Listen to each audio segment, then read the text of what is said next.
চলছে গ্রীষ্মকাল, মুম্বাই থেকে ঝাঁকে ঝাঁকে রপ্তানি হচ্ছে আম। টনকে টন রসালো স্বাদ আমেরিকার বাজারে পৌঁছেই যাবে, এমনটাই ভেবেছিল ভারতের রপ্তানিকারকরা। কিন্তু হঠাৎ ঘটে গেল এমন কিছু যা শুধু কয়েকজন ব্যবসায়ীরই নয়, বরং ভারতের সুনামকেই প্রশ্নবিদ্ধ করে তুলেছে। আমেরিকার বিমানবন্দরে আটকে গেল ভারতের আমের চালান। কিন্তু কেন? টাইমস অফ ইন্ডিয়ার একটি প্রতিবেদনে বলা হয়েছে, 15টি আমের চালান আমেরিকার লস অ্যাঞ্জেলেস, সান ফ্রান্সিসকো ও আটলান্টা সহ বিভিন্ন শহরে পৌঁছালেও সেগুলো শুল্ক বিভাগ গ্রহণ করেনি। না, আমে কোনো পোকামাকড় ছিল না, গুণগত মানেও ছিল না কোনো ত্রুটি। তবুও আটকে গেল আম, কারণ পেস্ট কন্ট্রোল এবং বিকিরণ প্রক্রিয়া সংক্রান্ত নথিপত্রে ছিল অসঙ্গতি। আসলে আমেরিকায় ফলমূল ঢুকতে হলে তা আগে ইরিডিয়েশন প্রসেস বা নিয়ন্ত্রিত রেডিয়েশন ট্রিটমেন্টের মধ্য দিয়ে যেতে হয়।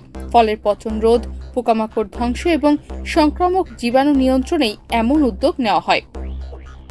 8 ও 9 মে মুম্বাই থেকে রপ্তানির আগে ভারতীয় রপ্তানিকারকরা এই প্রক্রিয়া সম্পন্ন করেন, কিন্তু এবার নথিপত্রে ছিল ভুল ও অসম্পূর্ণতা। ফলে শুল্ক বিভাগের কর্মকর্তারা বললেন, সরি, এই আম আমরা নিতে পারি না। এখন প্রশ্ন হলো, এর ফলাফল কি?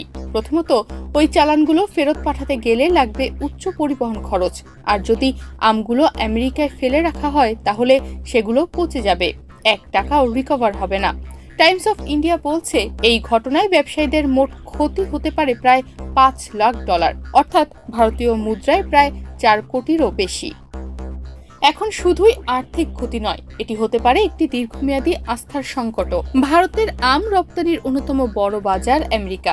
প্রতি বছর হাজার হাজার টন আম যায় সেখানে, বিশেষত আলফানসো আম, যার স্বাদ বিশ্বজুড়েই বিখ্যাত। ভারতের বাণিজ্য মন্ত্রণালয় এখন আনুষ্ঠানিকভাবে এই বিষয়ে কিছু বলেনি, তবে জানা গেছে রপ্তানিকারক সংগঠনগুলো মার্কিন কর্তৃপক্ষের সঙ্গে যোগাযোগ রক্ষা করে চলেছে। বিশ্লেষকরা এখন বলছেন, কথায় আছে, ছোট্ট একটি ভুল বড় ক্ষতির কারণ হয়ে দাঁড়ায়। তনিমা রহমান, বাংলাদেশ প্রতিদিন।